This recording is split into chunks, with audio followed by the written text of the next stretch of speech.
Good morning, everyone. This is Miss Nadine, and today we are going to start with Unit 9, Lesson 2, Athenian Democracy. Our lesson objectives for today are answer through reading questions, make inferences, and paraphrase. Athenian democracy in ancient Greece. To start with our lesson, let's answer the following questions. Number 1. Define democracy, stating one of its key elements. Democracy is a system of government with 4 key elements. A. Choosing and replacing the government through free and fair elections. B. Citizens actively participating in politics and civic life. C. Human rights of all citizens protected. And D. A rule of law in which the laws and procedures apply equally to all citizens. Number 2. Where did it first develop? Democracy originated in ancient Greece, notably Athens, around the year 508 before Christ. It is worth noting that the Athenian democracy was a direct democracy rather than a representative democracy, as is the case in today's modern societies. Number 3. Name one country that has a functioning democracy. Here answers can vary.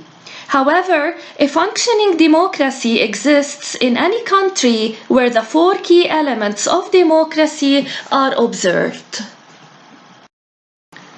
Now read paragraphs 1, 2, and 3 on pages 219 and 220, then answer the following questions. Number 1. Who was allowed to vote in the assembly on critically important issues such as war or peace? Clearly, any male citizen was allowed to vote on all issues, including war and peace, which were discussed in the assembly. Number 2. Identify the criteria Solon used to divide Athens into 4 groups. Solon divided Athens into 4 groups based on agricultural output and influential status. And number 3, why were the Thetes at the bottom of the power structure? The Thetes had no land, and their influence in the government was very little. That is why they were at the bottom of the power structure. Now read paragraphs 4, 5, 6, 7, and 8 on pages 220 and 221, and then answer the following questions. Number 1. Describe the setback Solon's democratic reforms suffered from. The reforms did not last long, for the government in Athens adopted an oppressive, tyrannical rule. Number 2. Whose support did Cleisthenes seek after he had restored democracy? He addressed the common people to support him, promising them changes in government structure. And number 3, what is Pericles praised for?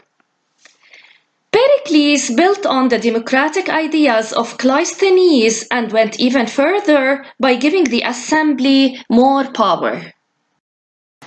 Now read pages 219, 220, and 221, then answer the following question. Examine each detail and then make a logical inference about the ancient Athenian society. As you know, sometimes a writer does not explicitly express his or her ideas, but he or she gives the readers some clues so that they can figure those ideas out by themselves. Making inferences is a logical guess based on facts in the text and readers' previous knowledge. Smart readers put the facts and their personal experience together to figure out what is going on in a text. So if we go back to Athenian democracy, detail number 1, Solon dividing the population into 4 political groups with landowners being the most powerful, the logical inference would be social hierarchy in which some people are considered superior to others.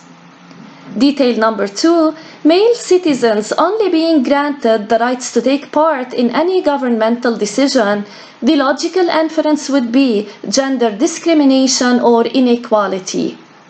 Number 3, Solon, Cleisthenes, and Pericles granting common people the right to vote.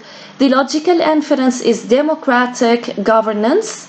And detail number 4, great developments in science, mathematics, law, literature, economics, art, and many other realms. The logical inference is democracy leading to political stability, which led to advancement and prosperity. Finally, try to paraphrase the second sentence of paragraph 5. After the tyrant Hippias was exiled, Cleisthenes gathered the common people and received their backing by promising them changes in the structure of government.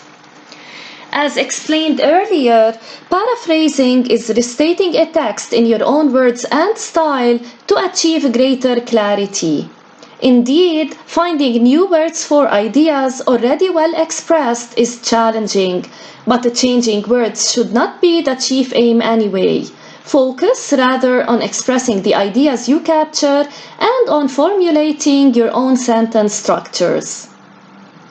When you paraphrase, you need to observe the following key points. 1. It is essential that you capture the ideas of the original text before you start paraphrasing. 2. Write the paraphrase in paragraph form. 3. Once you are done with paraphrasing, go back to the original text to ensure that the paraphrase is accurate, that is, you have truly expressed the same content. 4. If a pronoun is needed in the paraphrased text, ensure that the referent has already been revealed. 5. It is necessary that you use the third person point of view rather than the first or the second person point of view. After all, you are restating what someone else has said. And 6. A paraphrase is roughly the same length and even sometimes a bit longer than the original text. 7. It is essential that you cite the source to avoid plagiarism and maintain intellectual honesty. Here, in sentence 2 of paragraph 5, the writer relates what happened after the banishment of the dictator Hippias.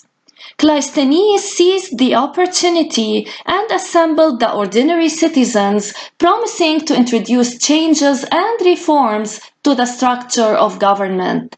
Hence, he gained their support. Homework: do exercises A, B, C, and E on pages 221, 222, and 223.